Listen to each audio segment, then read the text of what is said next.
Welcome all. Today we are going to discuss about the topic features of Java.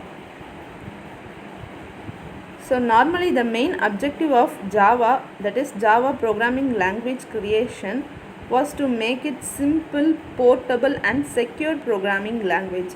Apart from this, it also plays a major important role in the popularity of its languages. The features of Java are also known as Java buzzwords. Here some of the most important features of Java languages we are discussed in today's class. First one will be simple. So Java is normally very simple to learn and its syntax is simple, clean and easy to understand. So normally Java language is a simple programming language because Java is based on C++. That is, it is so easier for programmers to learn it after C++. So Java has removed many confusing and rarely used features. For example, explicit pointers, operator, overloading, etc. There is no need to remove unreferenced objects because there is an automatic garbage collection in Java. We will discuss later what is meant by garbage collections in Java. So next we have to go for the next important features of Java languages. That is, it is platform independent. Java is platform independent because it is different from other languages like C, C++, etc. Because the C++ are compiled into platform specific machines, while Java is a write once, that is run anywhere language. A platform is the hardware or software environment in which a program runs. There are two types of platforms. First one will be the software based platform and second one will be the hardware based platform. Here the Java provides software based platform. These two platforms are in that runs on the top of other hardware based platforms. It has two components. First one will be the runtime environment. Second one will be the API, that is application programming interface. Java code can be run on multiple platforms. For example, Windows, Linux, Mac, OS, that's operating system, etc. Java code is compiled by a compiler and converted into bytecode. This bytecode is a platform independent code because it can be run on multiple platforms, that is write once and run anywhere. The next feature is the secure. Java is best known for its security. With Java we can develop virus free systems, that is Java is very secure because it has no explicit pointer. Java programs run inside a virtual machine sandbox.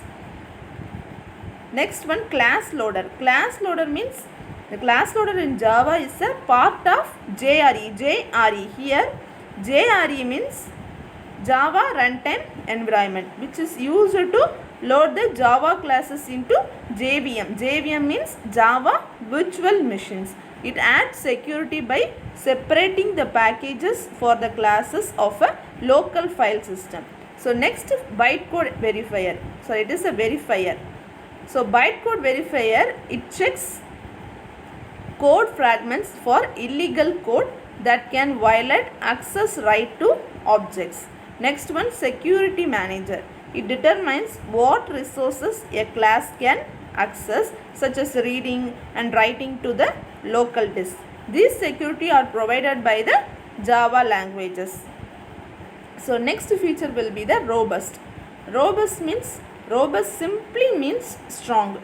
So Java is robust, that is Java is very strong because it uses strong memory management. There are lack of pointers that avoid security problem, and also there is an automatic garbage collection in Java. As I already told, there is an automatic garbage collection in Java which runs on the JVM.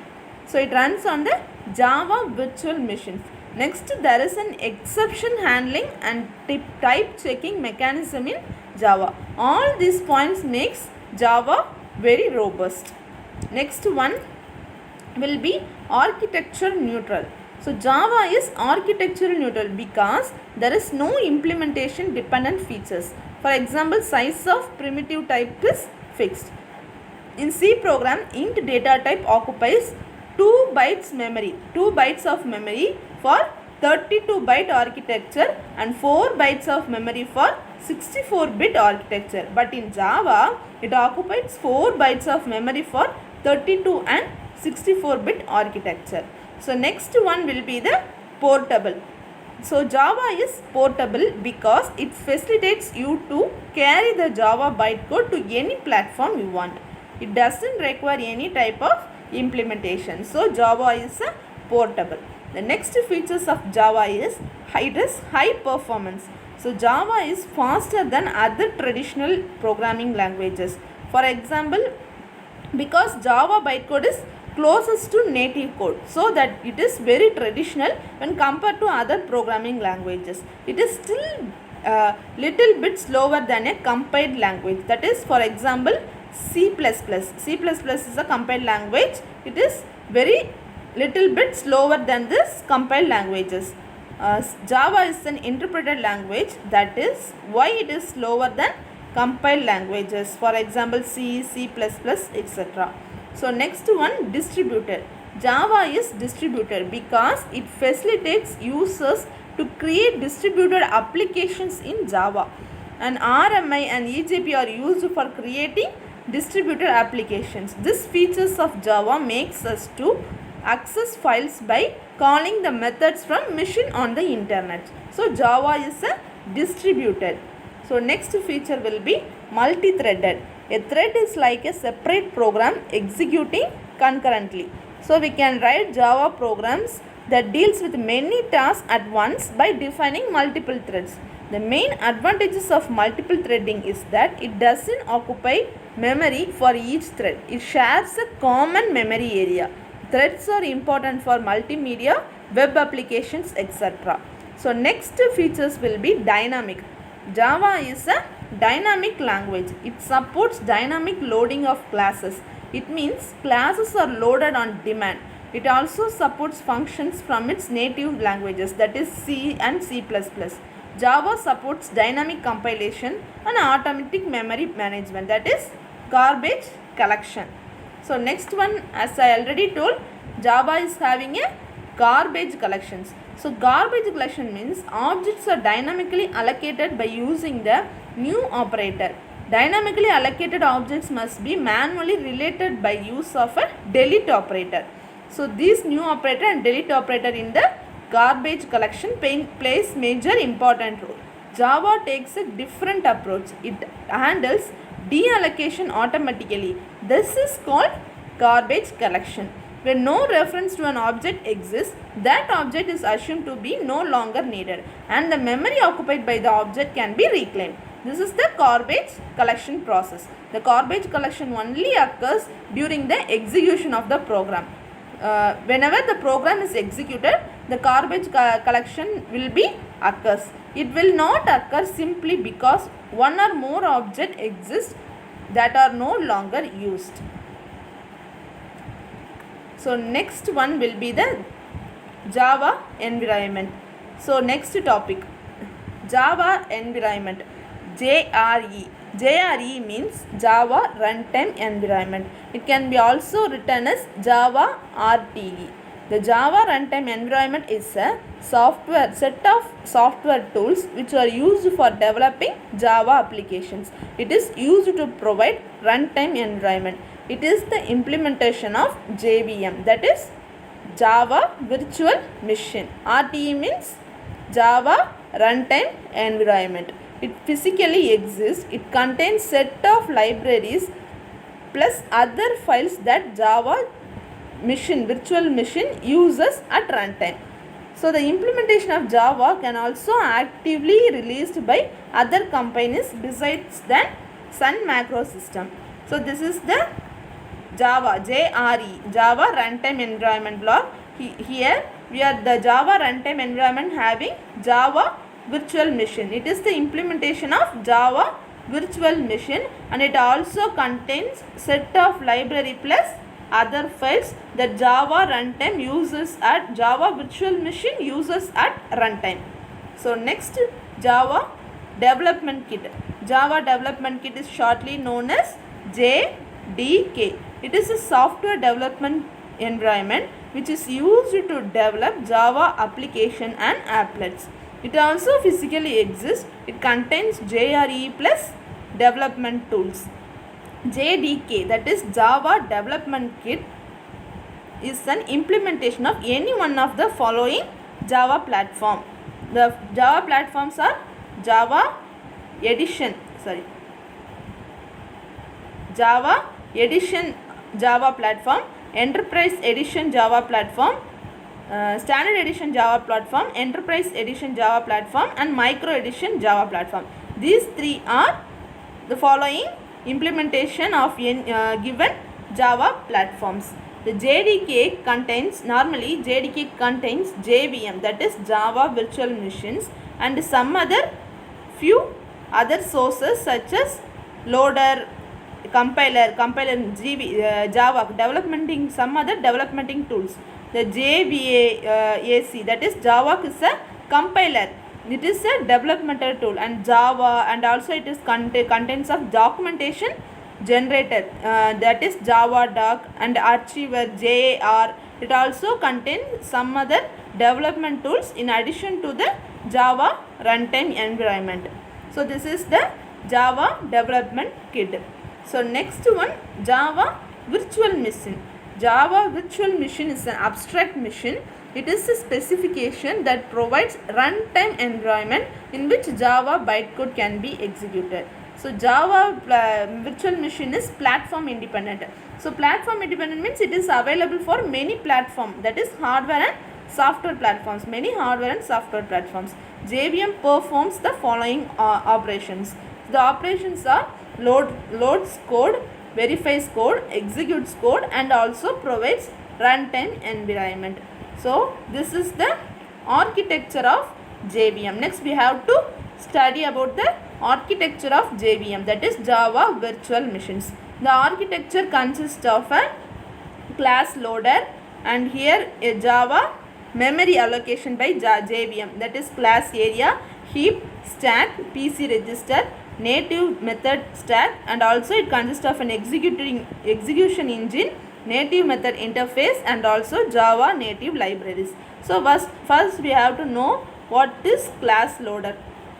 That is class loader. Class loader is a subsystem of JVM, that is Java Virtual Machine. It is a subsystem of JVM that is used to load class files. Next, class area. Class area means it is otherwise called as method. So this class area stores per class structures such as runtime constant, pool, field, and method data, and the codes for methods. Next one, heap.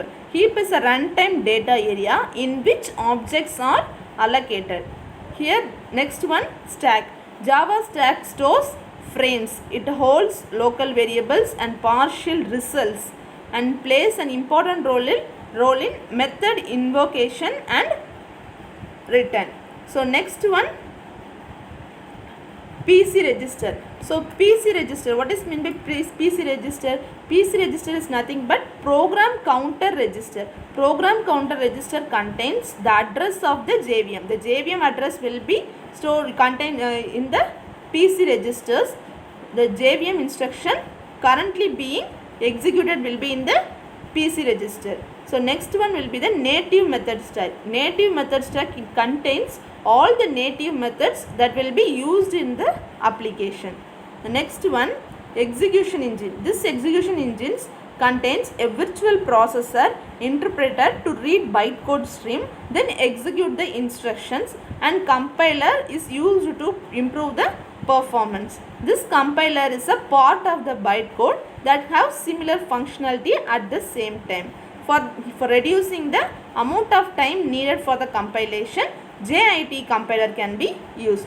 Here the compiler refers to a translator from the instruction set of a JVM to the instruction set of the specific CPU. So next one, we have to study about the structure of Java program. Here a first simple Java program structure. So a class sample within braces public static void main a string or args and within bracket system.out.println Java world within quotation and close all the brackets.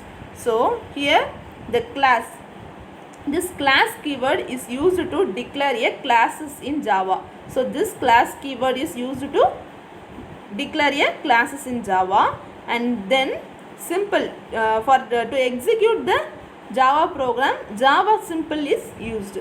Here the public keyword is an access modifier. It is an access modifier which represents visibility. It means it is visible to all. So public keyword is used to indicate that is it is visible to all. Next, static keyword is nothing but if we declare any method as static, then it is known as static method. The core advantages that is the advantages of the static method is that there is no need to create object to invoke the static method. The main method is executed by the JVM, so it does not require to create object to invocate the main method. So it saves the memory. This is the static keyword purpose of a static keyword. Next, void. This void keyword is the return type of the method. It means it does not return any value. It means it doesn't return any value. So next one, main keyword. Main keyword is nothing but it represents the starting point of the program. It will represent the starting point of the program. Next, string args is a command. It is used for command line argument. Next one, system.out.println. It is used for print statement. Whatever written in with this quotation, that will be displayed on the output. So in order to print the statement, this system.out.println will be used.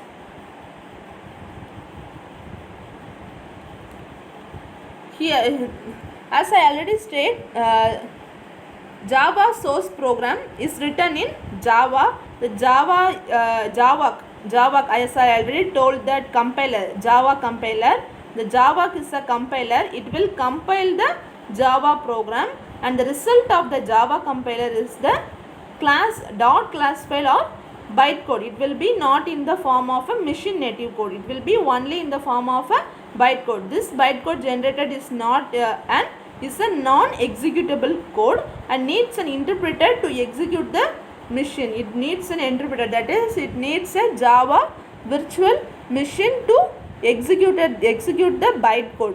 Thus the finally program runs to give the desired output. That's all. Thank you, students.